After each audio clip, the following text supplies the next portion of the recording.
dar laukiam Jono Valančiūno, laukiam Lavrinovičiaus ir dviejų studentų, Čižausko ir Rado. Ar kalbėjote su Kšištofu vakar?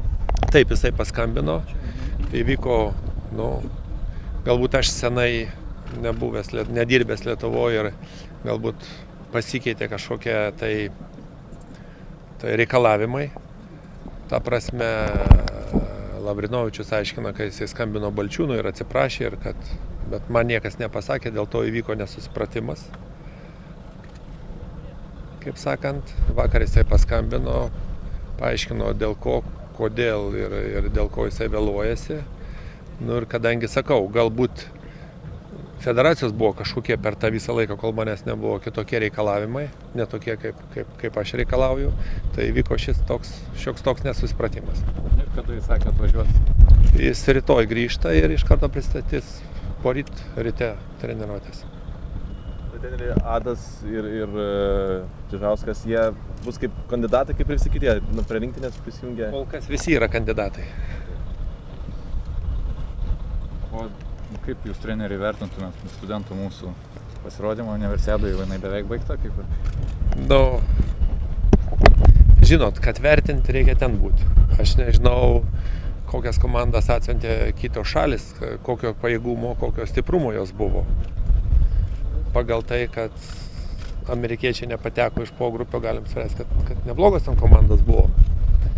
Nežinau, kokie tie amerikiečiai, taip kad čia toks dviprasmis vertinimas, bet šiaip pogrupyje žaidė gerai, pritrūko psichologijos galbūt, pritrūko kažkokio charakterio tose varžybose su australais.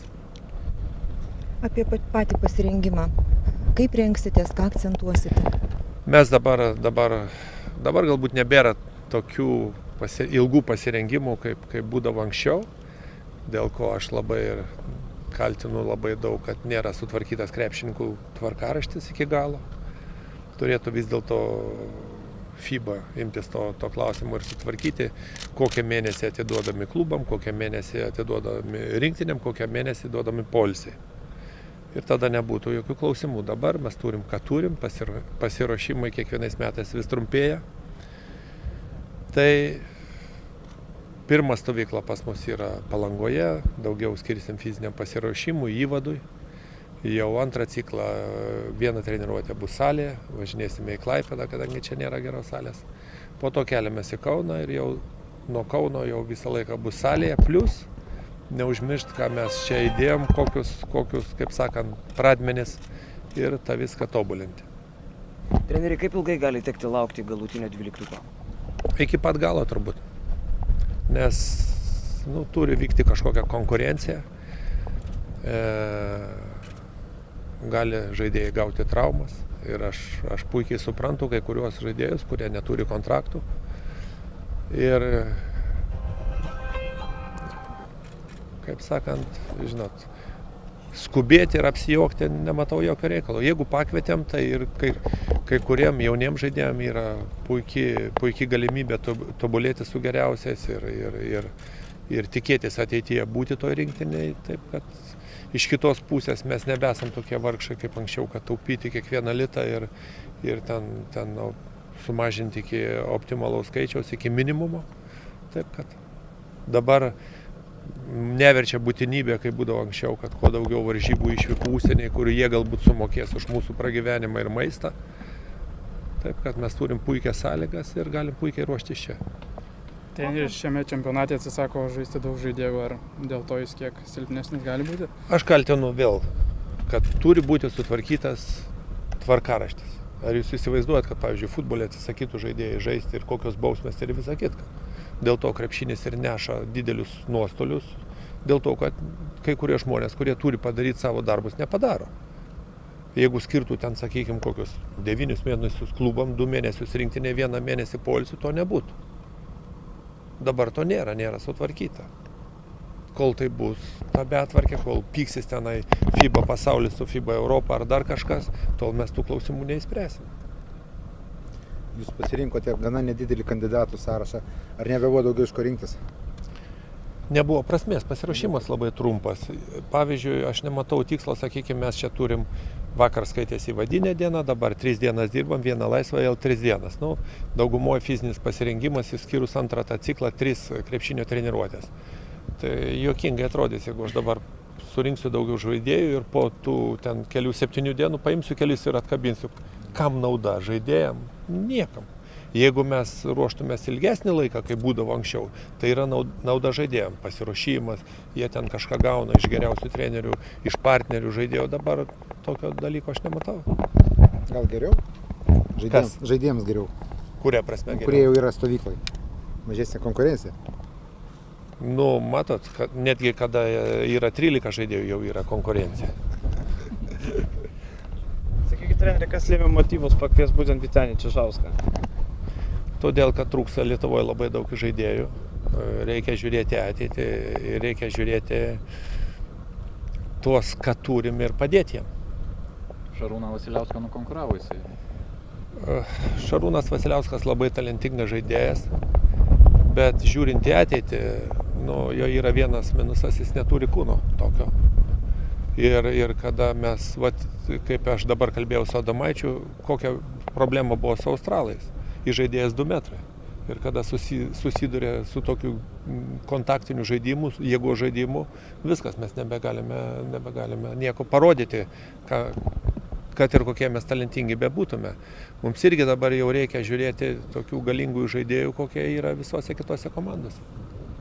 Šiai minutei kokios yra didžiausios problemos, didžiausias galvos skausmas? Kol kas galva tikrai neskauda, dar tik tai pradžia. Nu,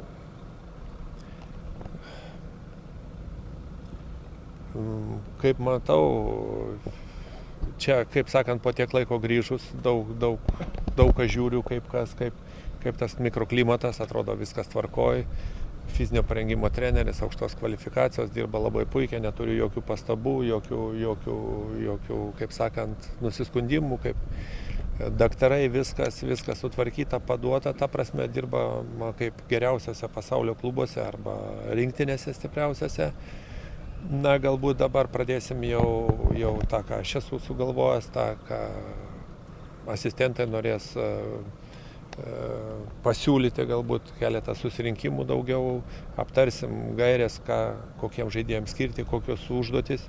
Ir kai prasidės varžybos, matysim jau tada, kur pradeda tą galvą skaudėti, kur ne, kur gerai, o šiaip pasakyti, nu, praktiškai, ką kvietėme, tą turime. Pagal daktarų prognozes jau nelabai ir tikėjomės Jankūno, kad iki galo būtų. Nu, tikėjomės, viltis visada būna, bet žinojom, su kuo susidarėm, taip kad dabar lieka tik tai dirbti ir žiūrėti, kaip čia bus. Kaip mano trenerė, naudingiau Jonui Valančiūnui būtų buvę čia su jumis liet prakaitą ar žaist vasaros lygą, kur dabar yra? Nu, nežinau. Negalvoju, kad vasaros lyga yra labai jau ten tokia rimta lyga, bet kartais pasižaisti jauniem žaidėjam ir įsilieti, pasijūsti lyderiais yra psichologiškai labai gerai. Nenuveiksime per tas dienas, kol jau nebus kažkokių ypatingų darbų, kad tai jam labai sutrukdytų. Taip, kad aš nematau nei didelio pliuso, nei didelės tragedijos. Treneri, ar prieš pirmąją rinktinės stovyklą turėjote reikalavimų krepšininkam, kad jie dirbtų individualiai, sportuotų, ruoštųsi? Aš pasakiau, kad čia nėra tokių pinigų kaip klubuose ir kur ten per tos pinigus galima valdyti, bet čia yra ta šalis, kuri mums daug davė, kuri mus išmokė, padarė žmonėmis ir mes turime atiduoti duoklę. Tai čia nėra poilsinė stovykla. Ir jeigu mes jau sutikom atvažiuoti, tai mes turim gražiai ir atrodyti. Mes visi pažįsta ir nenoriu čia aš įvedinėti kažkokio vaikų darželio, bet kažkokia tvarka turi būti. Ir ta tvarka yra pasakyta, arba norit priimti tas taisyklės, arba atsisveikinam. Visi nori, visi džiaugsmingai sutiko ir dabar matau tik tai reikalą, kaip toliau dirbti.